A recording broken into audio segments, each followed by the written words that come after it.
नमस्कार दोस्तों, स्वागत करते हैं आप सभी का। स्वॉट एनालिसिस करेंगे हम केकेआर और सनराइजर्स हैदराबाद का करने आए। और वो जीत बोले जो नारा था लास्ट ईयर, उसको भी वापस जो इन्होंने धूम मचाई थी फाइनल तक जाके, एक किस पोजीशन से लेके उस पोजीशन तक, तो जो टीम बनाई थी, एक नया कोर तैयार किया था सेकंड हाफ में, तो उसी कोर के साथ वापसी करना चाहेंगे और अपने जो इस प्रदर्शन है 2022 में उसको कंसिस्टेंट रख के ये इस बार अपनी दावेदारी सिद्ध करने उतरेंगे केकेआर। तो बात करते हैं पहले प्लेइंग 11 से शुरुआत करते हैं। तो सबसे पहले प्लेइंग 11 की बात करें तो मुझे ऐसा लगता है कि अजिंक्य राणे और वेंकटेश अय्यर से ओपन कराना चाहूंगा मैं, क्योंकि एलेक्स हेल्स आपके पास वो चार फॉरेन प्लेयर्स की फिर रिजर्व कैटेगरी में नहीं आ पाएंगे।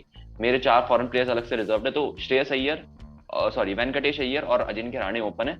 फिर उसके बाद तीसरे नंबर पे श्रेयस अय्यर, चौथे नंबर पे नीतीश राणा, पांचवें नंबर पे मैं सैम बिलिंग्स को खिलाऊंगा। कीपर की कमी है इनके पास, कीपर एक अच्छा है नहीं। आप शेल्डन जैक्सन की तरफ भी जा सकते हैं, लेकिन सैम बिलिंग्स पांचवें नंबर पे आपको आके एक विस्फोटक पारी दे सकते हैं आके। तो वो शेल्डन जैक्सन थोड़ा टाइम लेते हैं, इस वजह से पांचवें नंबर पे मैंने सैम बिलिंग्स को रखा है। छठे पे आंद्रे रसल, आंद्रा बांद्रा। सातवें पे सुनील नारायण, आठवें पे पैट कमिंस। और फिर जो पेस बैटरी है शिवम मावी और उमेश यादव की जो पेस बैटरी काम आएगी इधर, और Varun Chakravarthy at last mystery spinner. तो देखिए, अब इसकी जो है मेन जो प्लेइंग 11 बन चुकी है, हमारे 11 खिलाड़ी आ चुके हैं, लेकिन जो मेन है दिक्कतें स्वॉट एनालिसिस की अगर हम बात करते हैं यहाँ पे आके, तो सबसे पहले इस टीम की स्ट्रेंथ क्या है। टीम में श्रेयस अय्यर जैसा कप्तान है जो एक युवा प्लेयर है और आगे जाके अपने टैक्टिक्स और एनालिटिक्स से जो दिल्ली कैपिटल्स को एक नई जो नींव स्थापित करके दी थी, वो केकेआर में आके कर सकता है। इनको एक कैप्टन की जरूरत थी, अच्छे जो कैप्टन की, क्योंकि पिछले 4 साल से टीम भुगत रही थी। हालांकि ओवेन मॉर्गन फाइनल तक लेके गए थे पर उनकी परफॉर्मेंस थी, लेकिन श्रेयस अय्यर आके परफॉर्मेंस दे सकते हैं। श्रेयस अय्यर इस टीम की सबसे बड़ी स्ट्रेंथ है। उसके बाद रसल और नारायण जैसे ऑलराउंडर्स हैं आपके पास, और पैट कमिंस और पैट कमिंस जैसे आपके एक अनुभवी बॉलर आते, टेस्ट कैप्टन ऑफ ऑस्ट्रेलिया है आपके पास। वरुण चक्रवर्ती की मिस्ट्री स्पिन है आपके पास, तो कहीं ना कहीं उससे भी फर्क पड़ेगा ही। हाँ, तो ये थी जो इनकी स्ट्रेंथ है। वेंकटेश अय्यर जैसा ओपनर बल्लेबाज है, धाकड़ शुरुआत दे सकता है आपको, पावर प्ले के ओवर्स में रन बटोरना इनको बहुत आसानी से आता है। बात करें वीकनेसेस की, वीकनेसेस में देखिए इनकी जो नई ओपनिंग पार्टनरशिप बन के आएगी वेंकटेश अय्यर और अजिंक्य राणे की। अजिंक्य राणे थोड़ा टाइम लेंगे बैटिंग में आने में, फॉर्म में आने में थोड़ा टाइम लगेगा उनको, और ये भी जरूरी नहीं कि आके कर ही लेंगे और विस्फोटक पारी की शुरुआत कर देंगे। तो ये जो नई पारी को सेट करने में टाइम लगेगा ना, तो ऐसा होएगा कि 50-50 नहीं होएगी पार्टनरशिप, वो 30 और 70 करनी पड़ेगी। आधे से ज्यादा जिम्मा, 75% आप मान लीजिए, 75% जिम्मा अकेले वेंकटेश अय्यर के ऊपर आ जाएगा, क्योंकि अजिंक्य राणे आप जानते हैं थोड़ा बहुत टाइम लेते हैं। तो कहीं ना कहीं इस वजह से पूरी टीम पे प्रेशर आ सकता है, क्योंकि जो ऊपर वाले जो बल्लेबाज होते हैं, टॉप ऑर्डर बल्लेबाज, उन पे बहुत ज्यादा दारोमदारी होती है टीम की कमान की। तो वही मेन दिक्कत पड़ जाएगी। सेकंड जो मुझे लगता है वीकनेसेस टीम की ये है कि इनके पास जो एक्सपीरियंस इंडियन पेस बैटरी है ना, वो बिल्कुल नहीं है। मतलब थोड़े बहुत आपने उमेश यादव को लिया है, पर जो इनफॉर्म होता, आप दूसरे उनकी तरफ भी जा सकते थे। लेकिन शिवम, जो लास्ट ईयर जो प्रॉब्लम थी वो यही है, क्योंकि शिवम मावी और प्रसिद्ध कृष्णा को ही आप खिलाते रहते थे पैट कमिंस के साथ। एक पैट कमिंस अकेले बॉलिंग यूनिट में आपको सिद्ध करके दे सकते हैं, वरुण चक्रवर्ती आपके पास अकेले स्पिन में कॉम्बो में मदद नहीं कर पाते। तो वही दिक्कत पड़ जाती है मेन यहाँ पे। उमेश यादव लास्ट ईयर इनको खिलाया नहीं गया था, दिल्ली कैपिटल्स का हिस्सा थे, और शिवम मावी काफी अच्छा प्रदर्शन कर रहे थे, लेकिन प्रसिद्ध कृष्णा की वजह से आउट हो गए थे। तो ये भी इतने कंसिस्टेंट नहीं रहे हैं मैचेस खेलने के उसमें, तो मेन इशू यहाँ पे बैठ जाता है। तो एक जो इनफॉर्म बॉलिंग यूनिट है वो इस टीम के पास नहीं दिख रही मुझे। इंडियन बॉलिंग यूनिट की अगर बात करें तो आपके पास बॉलर्स में देखिए कौन कौन है। अशोक शर्मा है, कुछ एक्सपीरियंस दिखता नहीं है। Tim Southee in Indian pitches पे काफी अच्छा प्रदर्शन नहीं कर पाते हैं, तो इस वजह से उनको मैंने बाहर रखा। उमेश यादव हैं, उमेश यादव को हमने ले लिया, रासिकदार वगैरह, तो ये सब रहे इस टीम में। अब बात करें अपॉर्चुनिटीज की, अपॉर्चुनिटीज है श्रेयस अय्यर के लिए कि एक नए जो टीम के कप्तान बने तो कैसे वो सिद्ध कर सकते हैं। वेंकटेश अय्यर के लिए इंडियन टीम में जो अभी उनको छठे नंबर पे खिलाया जा रहा है, तो एक ओपनिंग दावेदारी अगर इंडियन टीम में भी सिद्ध कर पाए तो काफी अच्छी चीज रहेगी। उसके बाद यहाँ पे उमेश यादव और शिवम मावी पे एक बड़ा वो चैलेंज रहेगा कि जिस तरीके से आप ये प्रदर्शन करके देते हैं, तो मेन जो अपॉर्चुनिटीज है वो यही है। थ्रेट्स के बारे में अगर बात करें तो थ्रेट्स के बारे में मुझे लगता है कि थ्रेट्स जो है इस टीम के सबसे बड़ी मेन दिक्कत पड़ जाती है कि जो आपके पावर प्ले होगा ना, पावर प्ले में दिक्कत ही पड़ेगी कि जब आप पैट कमिंस के आप 2 ओवर फिक्स भी करवा लोगे ना, तो डेथ ओवर्स के लिए आपको पैट कमिंस को रखना पड़ेगा। बीच मिडिल ओवर्स में आपके पास उमेश यादव और वरुण चक्रवर्ती को आपको कराना पड़ेगा। लेकिन जो पावर प्ले के 4 ओवर्स बचेंगे ना, तो आपको उमेश यादव से शुरुआत करवानी ही पड़ेगी, कैसे ना कैसे करके भी, और उमेश यादव अगर उनमें एक्सपेंसिव साबित हो गए तो पूरी टीम पे अकेला प्रेशर दब जाएगा।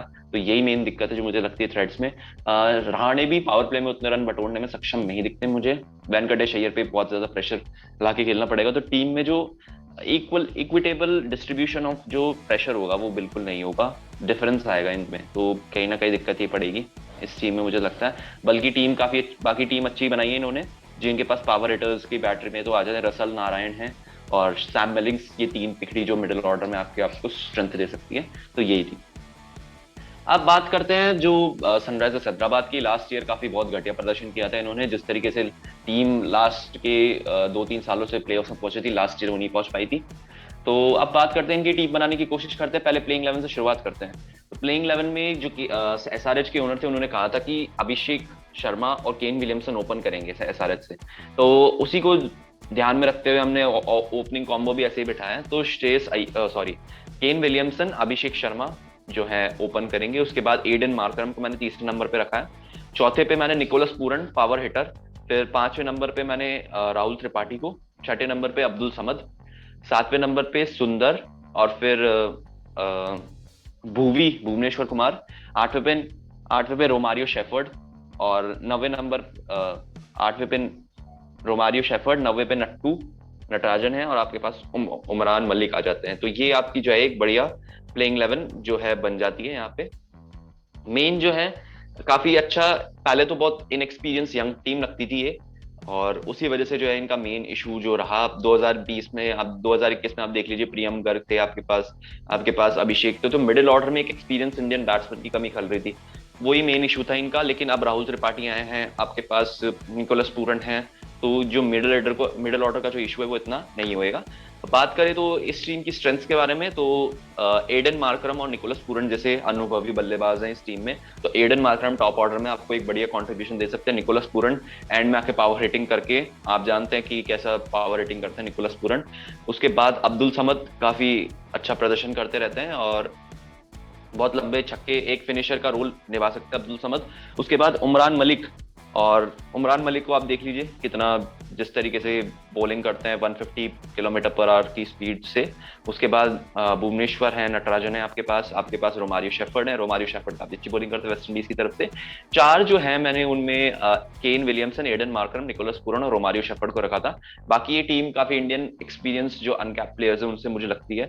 भुवनेश्वर इतना टीम का पार्ट नहीं रह पा रहे, नटराजन भी वापसी नहीं कर पा रहे, तो मेन इशू इस टीम का ही दिखता है। स्ट्रेंथ्स के बारे में हमने बात करी ली, बात करते हैं वीकनेसेस के बारे में। वीकनेसेस में इस टीम की ये है कि टॉप जो है, केन विलियमसन को ओपनिंग का इतना वो अनुभव नहीं है, एक्सपीरियंस नहीं है। अभिषेक शर्मा जो मिडिल ऑर्डर में खेलते हैं, आप उनसे कहो कि टॉप ऑर्डर में खेलना है आपको, तो वही है, दोनों जो ओपनर्स हैं वो इतना एक्सपीरियंस नहीं है ओपन करने का। Main issue is that only. उसके बाद अगर बात करें तो मेन जो है बॉलिंग में भी कहीं ना कहीं दिखता है, भुवनेश्वर इतने एक्सपेंसिव साबित हो रखे हैं, लास्ट कुछ टाइम से टीम का हिस्सा भी नहीं है, तो main issue is that only. और उसके बाद नटराजन वापसी करेंगे चोट के बाद, तो किस तरीके का प्रदर्शन करते हैं वो भी एक सवाल खड़ा होगा इस टीम के ऊपर। उसके बाद उमरान मालिक काफी अच्छे जो हैं उसमें है, और जो टीम ने जो लास्ट ईयर जो डिफिकल्टीज झेली है उससे उभर पाने में भी एक बड़ा चैलेंज होगा इस टीम के लिए। तो मेन मुझे लगता है वीकनेसेस हैं इस टीम की जो प्रिवेल करती रहेगी।